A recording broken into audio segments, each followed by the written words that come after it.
Како што веќе најавивме, гостин во вестите на телевизија Ирис е Мила Царовска, министерката за труд и социјална политика на Република Северна Македонија.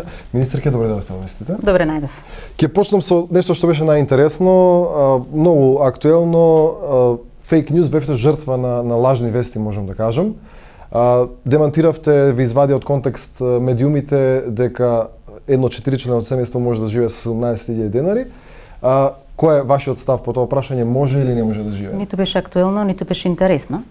Но тоа како министерка што можам да го кажам по однос на ова прашање е дека во мандатот 2,5 години постојано работам на зголемување на приходите во семејствата.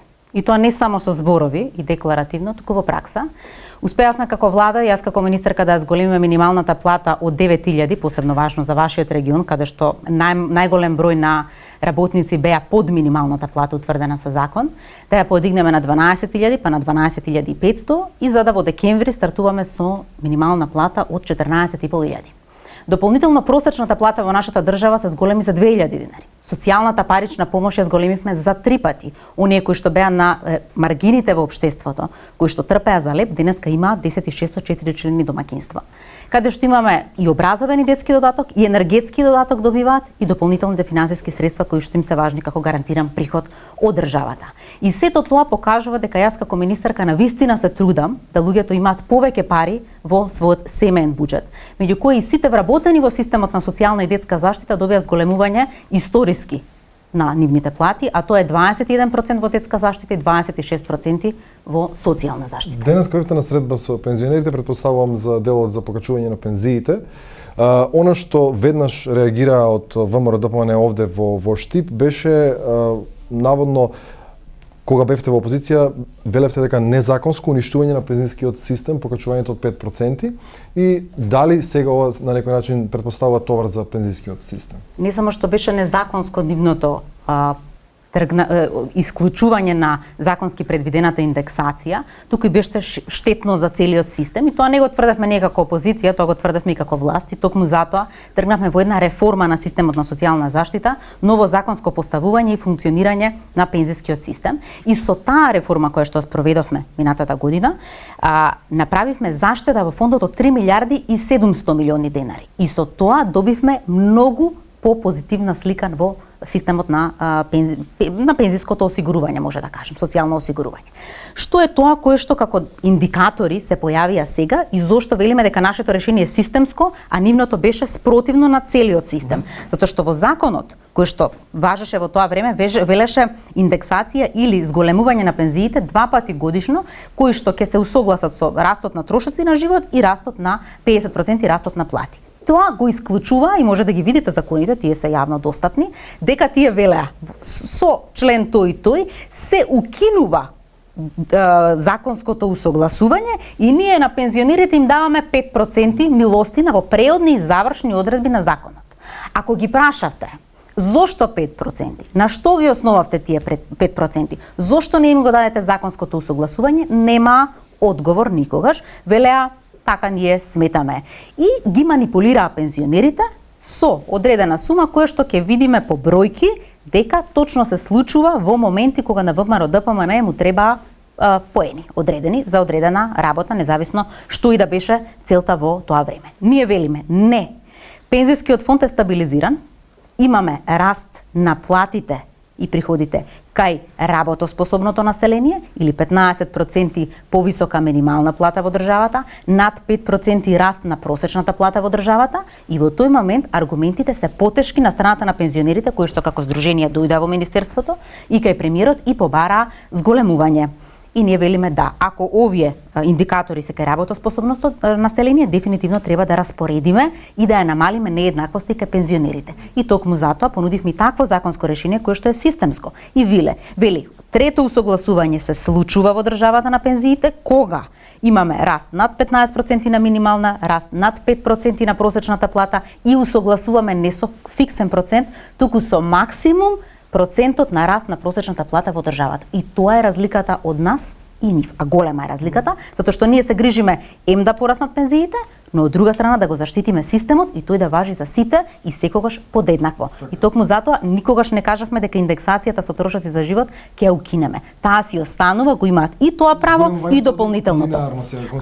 Сите пензионери, најниските ќе добијат најмногу во процент, највисоките најмалку во процент, а тоа значи изедначување не нема да добијат на крајот на годината сите исто, затоа што индексацијата на пензиите со трошоци за живот зависи од висината на пензијата. Јасно, да. Што значи дека сепак вкупната бројка на пензија која што ќе добијат пензионерите на крајот од годината ќе биде различна и зависно од нивото на пензија, токав и вкупен процент, но ние затоа велиме од 860 до 900-920 денари ќе добијат зависно од кое ниво на пензија доаѓаат, и со тоа ние добиваме и намалување на нееднаквоста во пензиите. Зошто? Затоа што повторно велам, процентот на инвестиција во најниските е многу поголем, процентот на инвестиција на пари во највисоките е најмал, и тоа прави намалување на нееднаквоста во пензиите и кај пензионерите. Јасно. Според потоците од Завод за статистика, 7,7% од пензионерите се сиромашни,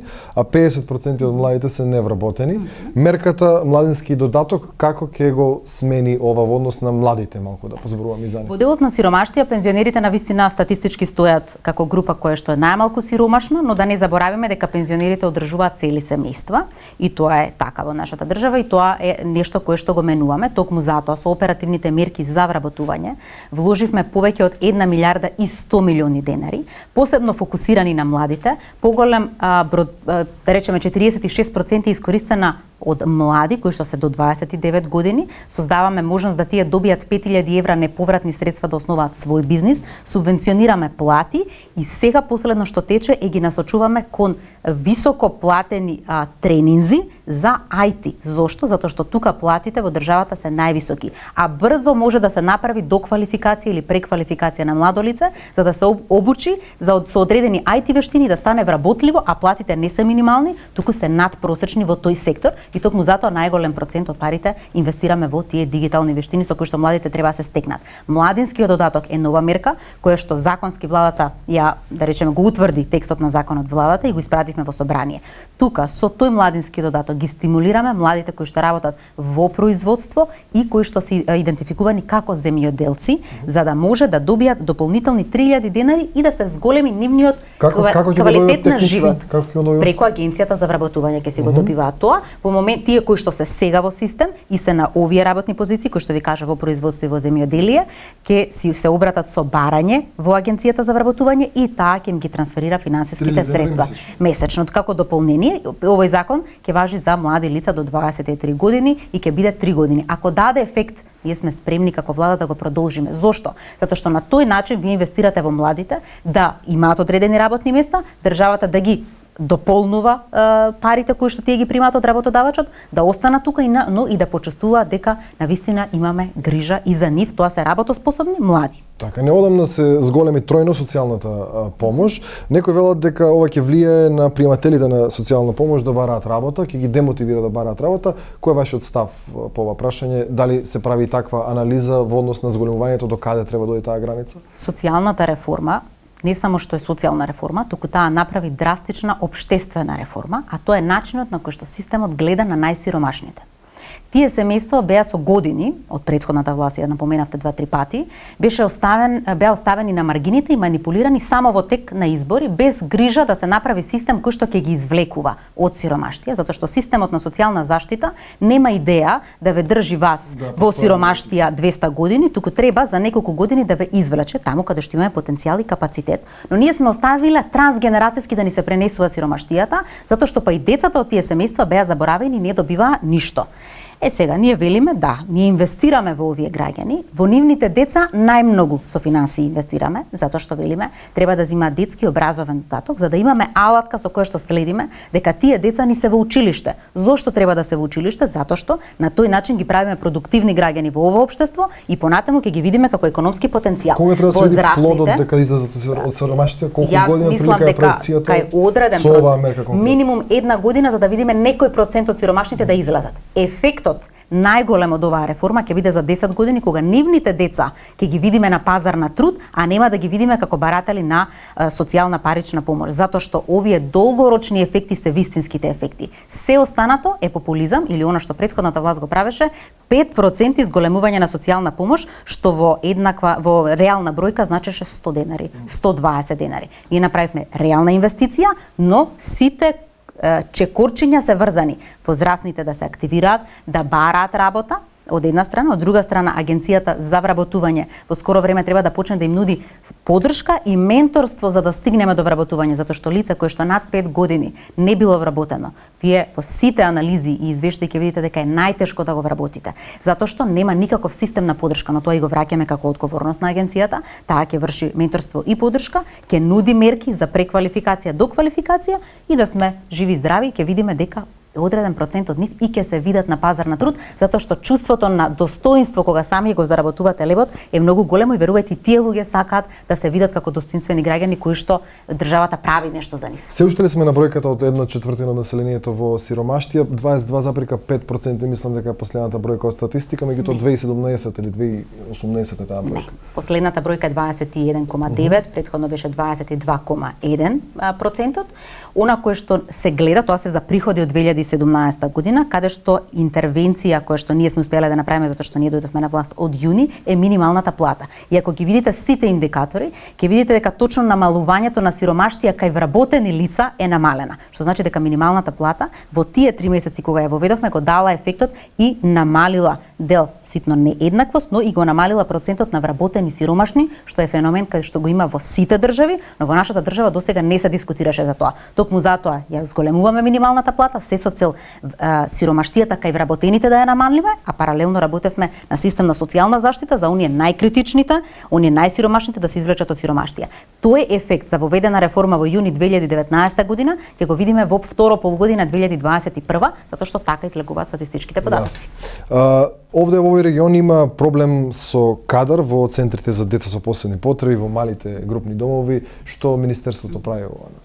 Како министерство, кога дојдовме во систем на социјална заштита, наследивме една катастрофа, каде што не само што немаше вработени, воопшто немаше вработени стручни лица. Во најголем дел беа лица кои што се од друг профил, а не од потребниот профил во социјална заштита. И токму затоа обезбедивме вработување за Центарот за социјална работа, инвестиравме во мал групен дом во Штип, вработивме лица во малиот групен дом во Штип, во центарот, дневниот центар за лица со попреченост, ставивме програма каде што родителите може да се вклучат и беа платени во првата година, и сето тоа за да се зајакнат капацитетите. Дека секогаш ќе недостига човек плюс е тоа фактичка состојба, но дека ние сме направиле светлосен чекор во промена на системот на социјална заштита и тоа е така, и Штипјани го знаат истото, и јас сум сигурна дека ефектите веќе се гледаат и дека можеме подобро, но само заедно и ако продолжиме по оваа патека и ако не се вратиме ни чекор наназад. Затоа што секој чекор назад, да, апсолутно, постојано сме во процес на зголемување на човечкиот капацитет во сите наши сервиси, затоа што нашата работа е човек на човек. Ние немаме машини, не ни требаат бироа, нас ни треба емпатичен однос